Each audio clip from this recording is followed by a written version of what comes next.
Dead by Daylight is an asymmetric survival horror game by Behaviour Interactive released in 2016. It features a team of underpowered survivors using the world's resources to escape a secluded compound where they're trapped with a powerful killer, making use of teamwork and the map's details to escape before the killer gets them. It has its own cast of original survivors and killers, as well as licensed characters from different horror media properties. Today, I'll be giving a death battle matchup for every single Dead by Daylight killer. A lot of the third-party characters are significantly weaker in Dead by Daylight than they're shown to be in their own series, so in their cases I'll be using their original appearances.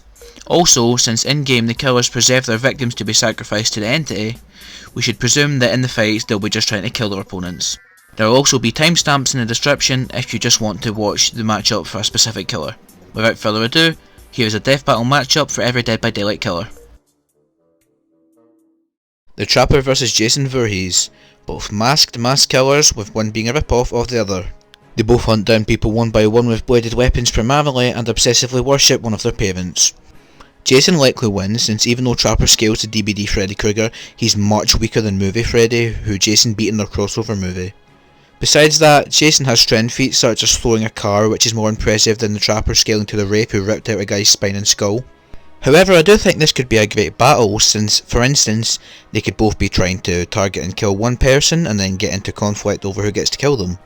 I do think that if the Trapper caught Jason in a trap or several traps, then there is a likelihood of him killing Jason, but I just don't know the likelihood of that happening in a battle, and I find it more likely than not that Jason would win.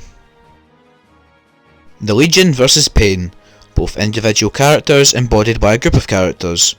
Pain totally wins, since they were able to destroy a small village, and even via scaling, Legion isn't comparable to them, since as I mentioned the DBD versions of the third party characters aren't as strong. This matchup is more based on characteristics than actual feats. The Wraith vs Reaper. I was going to initially have Gengar as the opponent, but I realised he was mountain level and promptly changed my mind. Both were normal guys with decent personalities who, one way or another, reached a breaking point and ended up becoming ruthless killers for evil forces greater than them. Both also hide in the shadows and have stark connotations of death. The two are physically as fast as each other roughly, with Reaper taking strength and attack speed as well as range, and it's hard to tell who would win since they can both become intangible for as long as they want and they probably escape each other. But when it comes down to it, Reaper would likely win despite being built smaller than the Wraith, even without his shotguns due to his extensive combat training. The Hillbilly vs Ash Williams, both unrivaled psycho killers with chainsaws. Yes, Ash Williams is already a survivor in the game, but he's a lot weaker in Dead by Daylight than his Evil Dead counterpart because obviously a survivor shouldn't be able to rival a killer, meaning that obviously we'll be using Evil Dead Ash. The two of them both actually have soul manipulation with their weapons, with Hillbilly's chainsaw being able to tear through the soul as well as tissue, and Ash's Kandarian dagger being able to harm the soul as well as being used to attack normally. The only edge over the other that I can see is Ash having better reflexes and reaction speed since he's dodged shotgun shots, otherwise they're mostly equal, with Ash taking range due to his guns and his arsenal due to the diversity such as flamethrowers. The Nurse vs the Nun, both evil ladies who iconically wear their disgraced profession's uniform, and who also kill groups of survivors. The more I looked into this, the more I realised that it was unfair, since the Nurse is implied to have caused a city level storm, regenerated from a piece of essence after being execrated with the blood of Jesus Christ, and can manipulate just about everything. If the Nun can control weather, since it's only implied that she can, she could probably easily strike the Nurse down with a lightning bolt without much hassle, but even physically she moves constantly faster than humans can track, and the Nurse can only do this in short bursts. Also, despite being a skilled killer, the Nun is fucking insane, so isn't very intelligent, whereas the Nun is very smart, so she more than likely takes this. The Oni vs Genji, both highly skilled and formerly respected, but now disgraced swordsmen from noble Japanese families who've been given new lives after being saved on the brink of death. Genji can keep up with heroes like Winston who are building level, and the Oni can effortlessly break walls in his Blood Fury state. So it's kinda hard to say who wins in terms of strength, however Genji totally outspeeds him and has a wide range of attacks like shurikens and his Spirit Dragon, which probably gives him the win. The Blight vs Cannonbolt. Completely contrasting characters, with Cannonbolt being a hero who saves many and the Blight being torturous and evil, and the only physical connections being that they both turn into balls to attack. Cannonbolt can harm Yenoldushi, who's building level, and the Blight is wall level plus, meaning he could keep up with him in terms of strength, but Cannonbolt is so much faster that it's not even really fair. The Blight also has to power himself up after every major attack he does. Yeah, this is kinda a shit matchup. The Clown versus Tricky. Both killer clowns, that's it. I already have a Pennywise matchup on this list, and I'd rather have Tricky than Krusty the Clown from The Simpsons. I'd like to mention that I know absolutely nothing about Tricky, and everything here is just what I've researched and might not be true. However, apparently Tricky has a device called the Portable Improbability Drive, which gives him reality warping powers, so for the sake of fairness, let's not include that. Even without this weapon, Tricky is faster and stronger, and also has melee range since his main weapon is a street sign. However, the Clown's potions can be used to zone Tricky or trap him. It'd be hard to say, but I'd guess Tricky would win due to being faster and stronger, but as I said, I know nothing about him. The Deathslinger vs Evan Black. Both Western cowboy type outlaw mercenaries. I was highly considering using Django as an opponent, but Django has a better opponent of Rango already. Evan seems to take Arsenal with limited amounts of acid and sand grenades etc, but Deathslinger by far has the more powerful weapon, with it not only firing hooks but being able to easily disembowel people even in its prototype phase. With Mortal Kombat scaling, Evan should be physically stronger and more durable. However, Deathslinger can deep wound survivors with his gun, meaning it's likely it could critically injure Evan. However, his arsenal probably gives him the advantage. You know, I'm starting to notice a trend of Dead by Daylight killers losing their matchups. The Huntress versus the Tin Man. Both axe wielders who live in the wilderness. Both also have self-sustenance, Tin Man having it due to the fact he's inorganic, and Huntress having it due to being under the protection of the entity. The only disadvantages to the Tin Man in this fight are his pacifist nature and the fact that he can rust if he gets wet, so it kinda depends on the battlefield if he wins or not. Although his body is made of quite thin metal, it should provide decent enough protection. The Huntress has range with her throwing axes, as well as speed. However, she has no notable physical feats and instead relies on scaling to other killers, whereas Tin Man can cut through bone and wood. I actually quite like this matchup, and I'm pretty indifferent on who wins, so let me know who you think wins. The Spirit versus the Enchantress.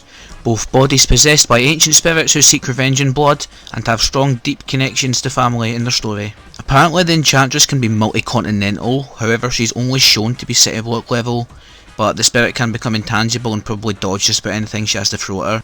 Because of that, I don't know who wins, I'm not going to put any more thought into it. The Plague versus the Inkling. Both produce liquid projectiles that damage others, cause status effects, and are hard to remove. Inklings can regenerate inside of their ink as well as refuel, so they basically have infinite ammo as well as infinite health until they get tired or caught off guard.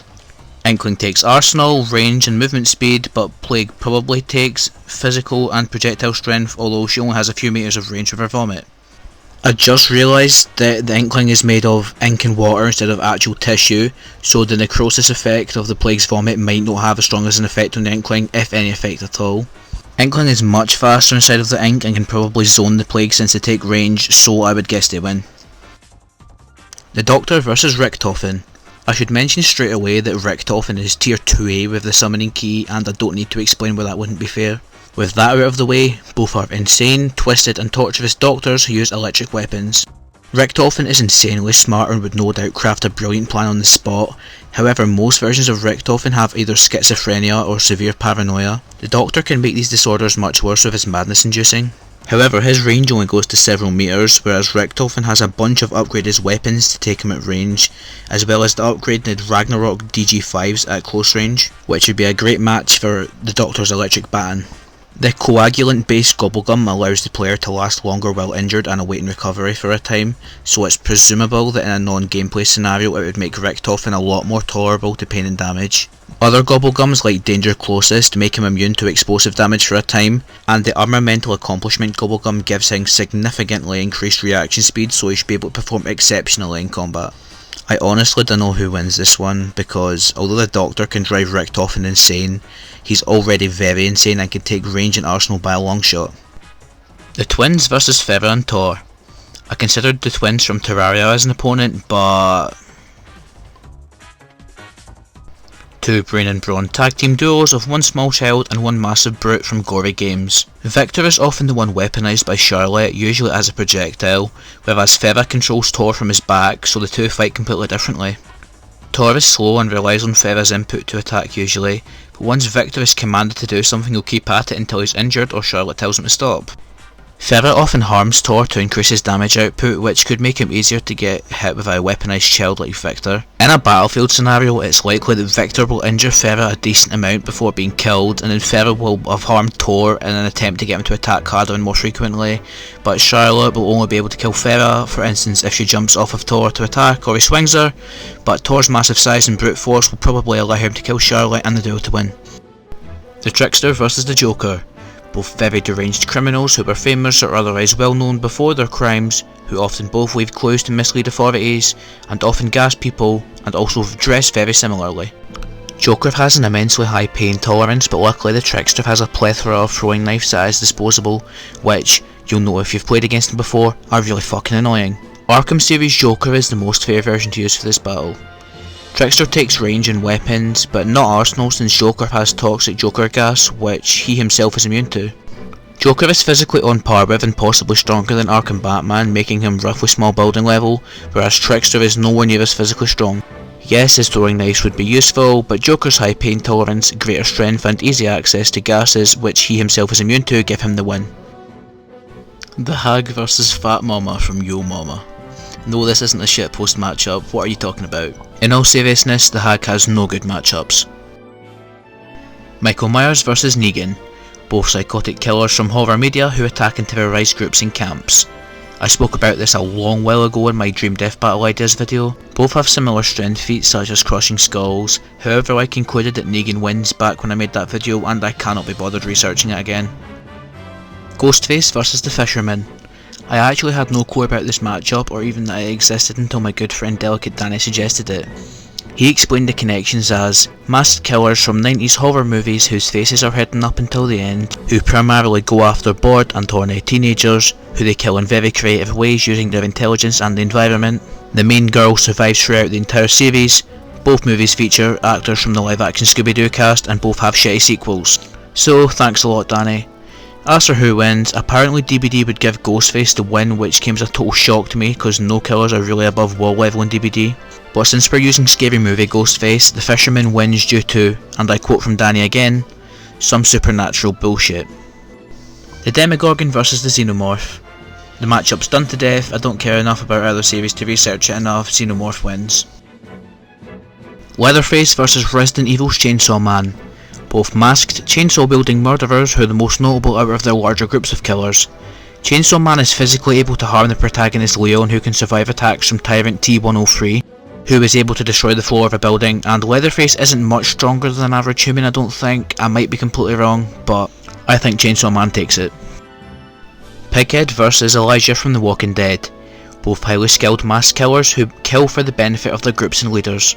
Elijah has the benefit of having 2 melee weapons as well as better range since he has hooks and not knives, but if Pighead has access to bear traps or other traps such as the shotgun collar, then she easily wins. However, she would need to be able to actually get one on Elijah, who's quite fast, especially in hand-to-hand combat, and likely wouldn't give her any opportunity to put a trap on him, or even leave his sights without being dead.